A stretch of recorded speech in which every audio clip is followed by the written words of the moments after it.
Чингис хааны сөргөчээр дэлхийг засаж явсан монголчууд 700 жилийн дараа гэхэд мөхлийн эрмэгт тулж бусдын хаяанд дараахан амьдрах болсон байв.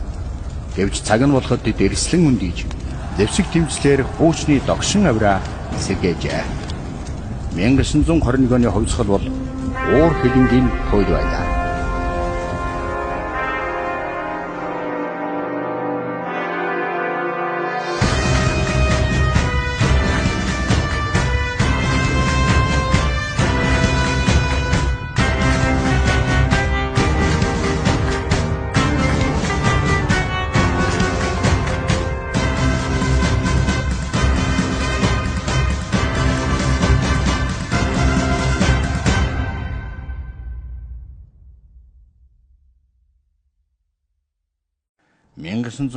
оны нам зүүн хязгаарын тулаанд Монголын дипломат сүмүнгийн салаа дайсны бүсэлтэнд орсон явдлаас энэ түүхийг эхлүүлье.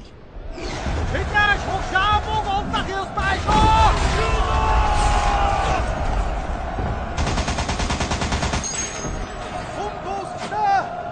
Хундусаа. Айсига тусаа. Сүгөө. Одоо яах вэ? Бид бүсэлтийг төлсөн. Дипломатуудаа алдвал ядагдснаас өөрсгүй. Миний хойноос! Хараад!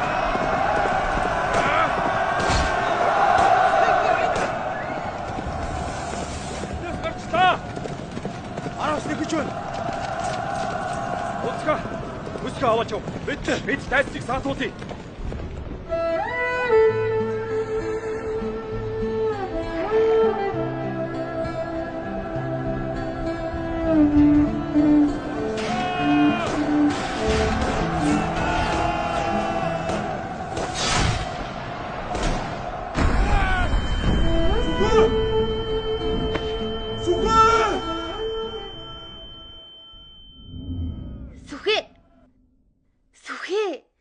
Яслаас хоцрох нь вэ штэ.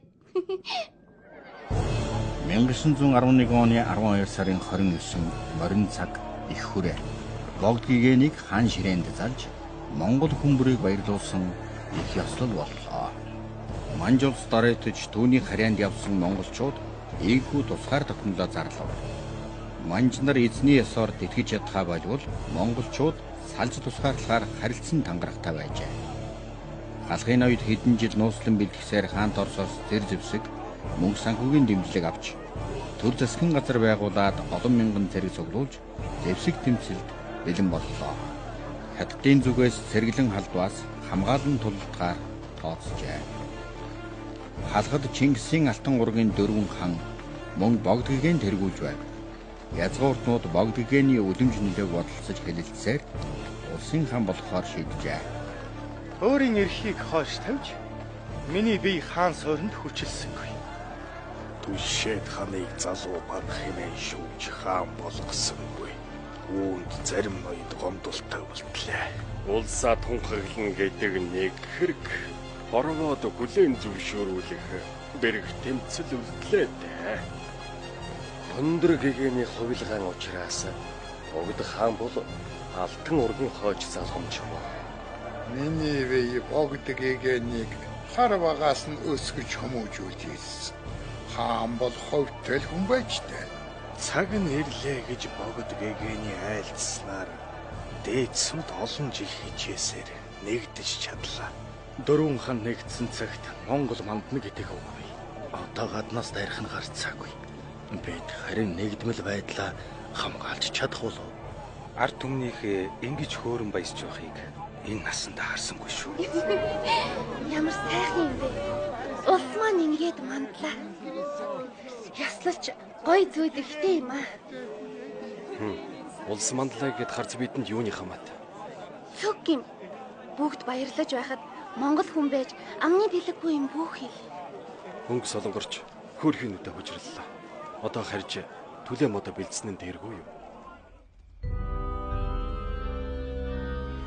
Бээжин хот 1911 оны 12 сарын 30 их хүрээнд тусгаар тогтнолоо тэмдэглэж хөл болсны маргааш орой Аран Монгол сайдаар сууж байгаад хөөгдөж очсон Сандо амбан нэгэн нууцлаг хятад ноёнтой зорж уулзлаа. ар Монгол үмэн давтлаа. Орсуудаар халахвчлан арай хийж ам гарч ирлээ. Хариуд сан умурд муж чинь тус харсан цахилгаа мэдээ. Сая тантай зэрэгцээд ирлээ. Тэнд сайд би нэгчд бүтнээр тохонсонгүй. Гарахад цөөхүүлэхэр нэгдвэл тун аюултай цөөврүүд. Танай манжнаар тэдэнтэй найзархаж ирсний гормл тэр дэм. Харин манай хэдтүүд толгойг нь илэхгүй. Монголчуудыг дотроос нь хагалж гаднаас нь цэрэгсэн. Энэ үеэр их хүрээнд Монгол ноёдон арилж байна. Богд хааны ордонд улсаа сэргээн тунхсан дээс язгууртнууд хүндэтгэлийн зоог барьжээ.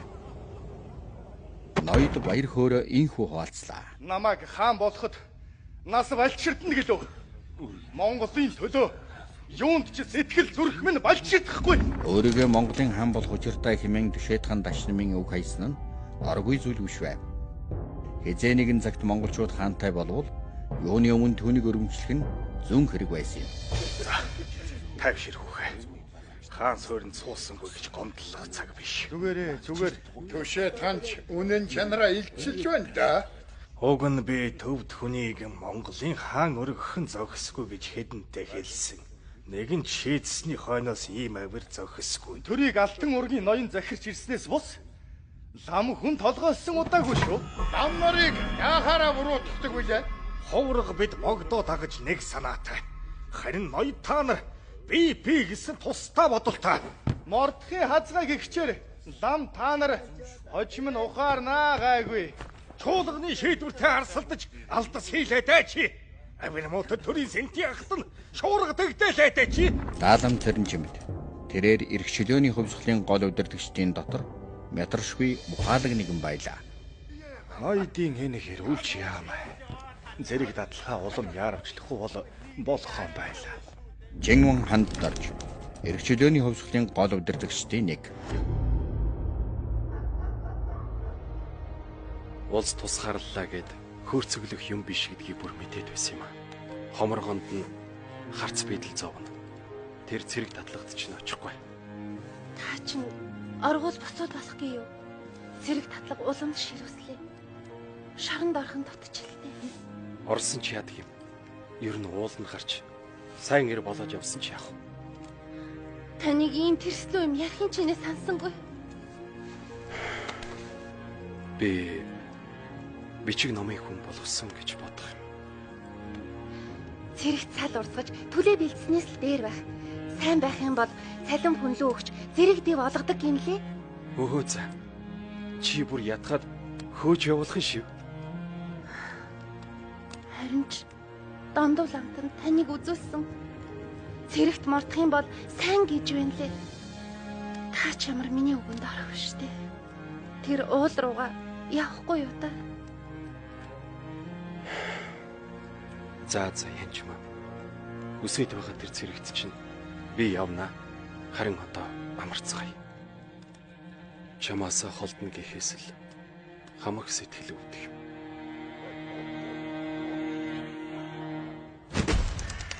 Богд гэгэнийг хаан болсны дараахан Чингисийн алтан ургийн хоёр хан гадны нөлөөтэй гэнэт нас барав. Хаан суурьнд нэр дэвшсэн ноёдын хүү хэрэгтүүлгээр цуурч өгсөн нь нийгэмд цуурхал айц төгшөөр нэмлээ. Залуу Түшээдхан Дашнам дөнгөж 26 наснда гэнэт таалалт өгсөв. Засагтхан Соном 10 тэр хавар зуурдаар 45 тайда нас барлаа. Тусгаар тогтнолыг эсэргүүцэгч гадна дотны харгисууд нууц аллага үйлдэж хагалан бодрох болсны эхний золиос нь тэд байв. 2 сарын дараа засгийн газарт нэгэн ширэн хуралдаан боллоо. Сэтсэн хан ойрдоо хуралд ирсэнгүй. Тэр удаа ингэж төрийн хэргийг хойш тадлах гэсэн юм. Одоо хангалттай босов. Хан нарын хойдын гашуудал дуусаагүйгээ элч дахин ирж хэлсэн. Ноёдын зуурдын үхэл Сэцэн ханд ихээхэн хүнд тусчээ. Галахын дөрвөн ханаас сайн ноён намрын зүрэнд хан цолгогч Монгол улсын анхны ерөнхий сайд болгожээ. Улс гүрэн төвхнүүлэх гэж явхад зовлон шалтгаар төрөв барьсаар л байх уу?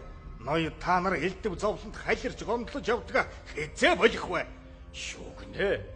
Лам хувраг та нарыг л ил дад ноёдыг эгүүдгсэн их цуурхал тараад байгаа босуу. Ноёдын үхлийг богд хаан руу чиглүүлэх хорлонтой явуулгыг бас энд дэвлэхтэй хүрээ юу?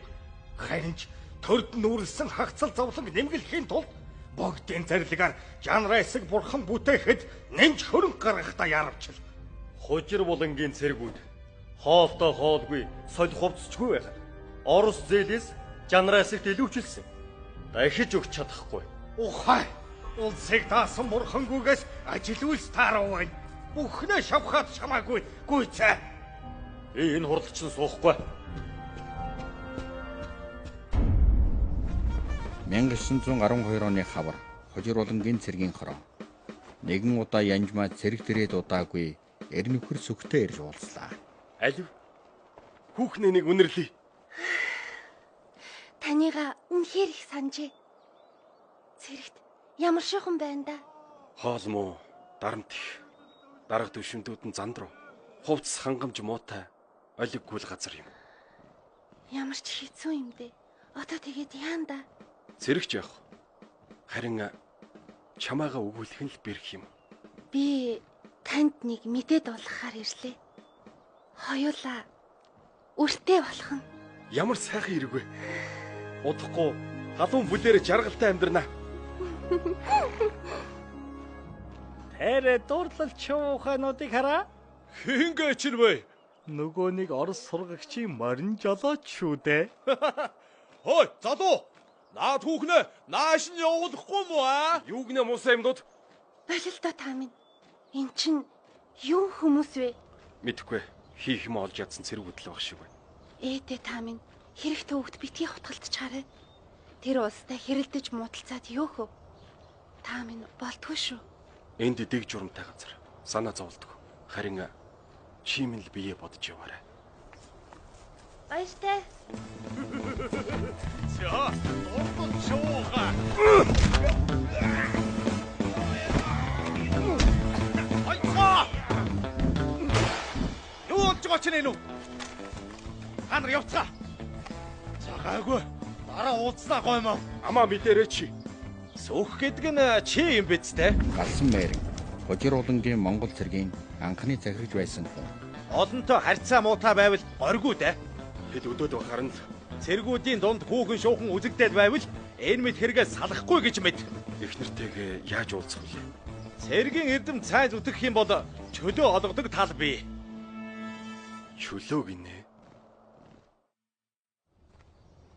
Олон жил жамин гүний гэрт түлээ төлж бэлдэж ирсэн сүхийн эцэг цагаан дээл дамдан. Дүлээг хураага дуусчлаа. За. Вэ ингэхэд сүхаагур явна да. Зэрэгт мордо дуудаж байна. Уг нь бичгийн хүн болох учиртайс. Өөрөө ч дуртай юм. Жамин гүн хүрээний номд багш, сүхийн анхны бичиг үсгийн багш. Богд хаан тулсаас хожир уланд анхны цэргийн сургууль байх үуч Орос сургагч нар багшилжээ. Европ цэргийн урлагт Монгол цэрэг суралцах эхлэлээр байлаа. Хаан Торсын эрхэм генерал Аврианов Монгол цэргүүдийн байлдааны бэлтгэлийг үнэхээр ирээд байна. Хаан Орос улсын генерал Аврианов өөрийн биеэр ирж хоёр орны гэрээгээр явуулж буй сургалтын явцдаа танилцлаа. Уг цэрэг эдэн байдалд Цэргийн эрдмийн шалгалт эхлэхэд 200 гаруй цэрэг оролцлоо. эмцэн гэхэстэйг эдэгдэж байна. За сүхэ чамд найдаж угаа шүү. Хэрвээ төрүүлэх юм бол цэргийн хороонд цууц гаргаж өгөр. Гэр бүлээ авчирч амьдраарай. Мэдлээ захирагч. Цэргийн хамтарсан шалгалтыг буудлага, молон мор, савхуур, бургас цэвч тасруудаар авч олон арван цэргүүд оролцов. Монгол цэрэг явах бол биш. Шал тэмээг үлгэж өгөх. Хэрэг могорчээ. Босдоо ахад гүчих шүү. Өөдгөө амтэг. Энэ тэмцээнд баг дарга сүх тэргүүлж олонний багтыг төрүүлв. Чи шавхарлаа. Цэргийн хороонд цууцтай боллоо сүхэ. Яг илээ минь гэж талархлаа захирагч. Хожир улангийн цэргийн хороонд албаахта сүх удаадра богд хааны зарилгаар шагнагдаж байв. Баяр хүрэг. Гэлээ. Янжмаа минь магна хагартал баярлан да.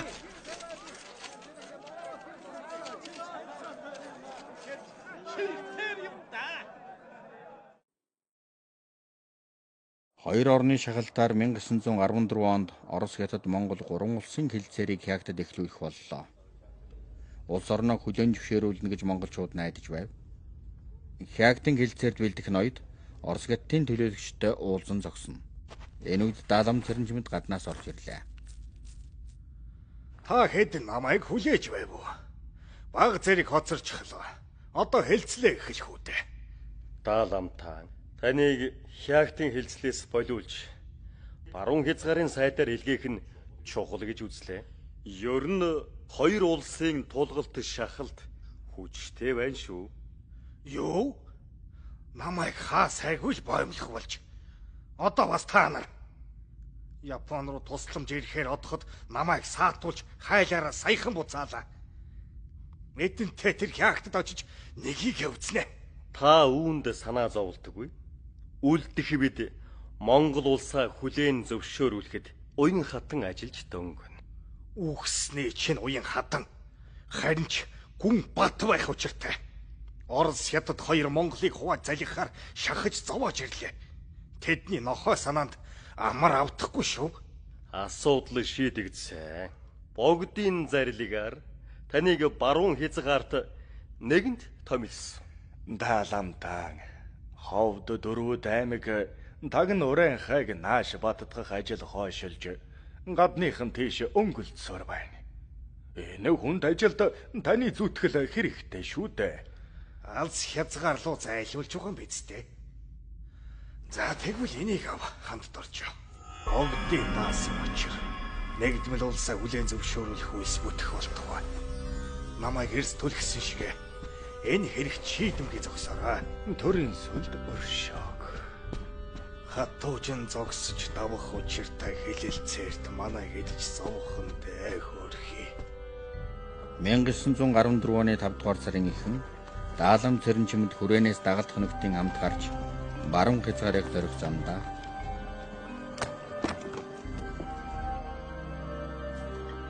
Ал саяны ихэд төрсөн нутагт тэрэгний мөр мултарч унлаа. Сайны ёрч биш дээ. Засал хийгээд хөдлөе доо. Дааламт нь та тавтай амирал. За, Шин сайд танд сархад бэрээ. олонний газар гэсэндээ олон янзын сархадтай юм а да. Даалам дагалдагсдын хамт олон хоног явсаар Уляастай хотод хурж олон талын албаны хүмүүстэй уулзсан ярилцаад цааш алс хязгаар дэш аяллаа үргэлжлүүлэх ёстой байлаа. Айлчилж зоогсон айрган сайханч. Лагшин бархан харам. Шин сайд Даалам Цэрэнжмэд баруун хязгаарыг дохиулахаар очих замдаа нас оржээ. Энтэй зогс. Тэрээр Хягтын гэрээгээр Монголыг зөвшөөрүүлэхийг маш их хүсэж байна. Төрд зүтгэж зовсон олноо жаргуулах хүслээ гүйцээж чадсангүй дээ. Энэ эмгэнэлт явдлыг түүнтэй зоог барьсан Оросууд алсаас тандан дагаж төвдөө мэдээж байсан гэдэг. Дааламыг нас барах үеэр эхэлсэн 3 улсын хэлцээр эцэстээ Монгол улсын тусгаар тогтнолыг унгасан гүнэлт явдлаар өндөрлөжээ. Хоёр хурж шахад тулгасаар Монголыг хувааж Ар Монголыг автономи төдий хагас зэрэгтэй үлдээх болов. Ийхүү нэгдэж улсаа байгуулахаар тэмцсэн монголчууд дахин хуваагдахад хүрлээ. Бодит түүхээс сэдэвлэн бүтээв. Зарим үйл явдлыг уран сагны аргаар зохиомжлон найруулсан болно.